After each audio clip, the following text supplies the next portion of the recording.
So managed identities within Azure AD are used to manage the credentials for authenticating a cloud application with an Azure service. So using a managed identity, you can authenticate to any service that supports Azure AD authentication without having credentials in your code. That is why we want managed identities. Remember that. There are two types of managed identities: system assigned, so an identity in an Azure AD tied to a lifecycle for a service instance.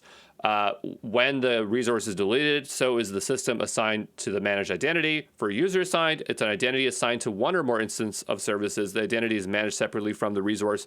When a resource is deleted, the identity remains. I want to drill this in, so let's do a quick table here between systems and user assigned. So for creation, created as part of the Azure resource. For user assigned, created as a standalone Azure resource. For lifecycle, shared lifecycle with the Azure resource.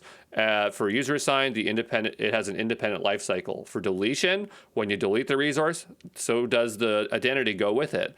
For user assigned, it must be explicitly deleted. For sharing across Azure resources, cannot be shared, associated with a single Azure resource. For user assigned, can be shared, can be associated with more than one Azure resource. Okay.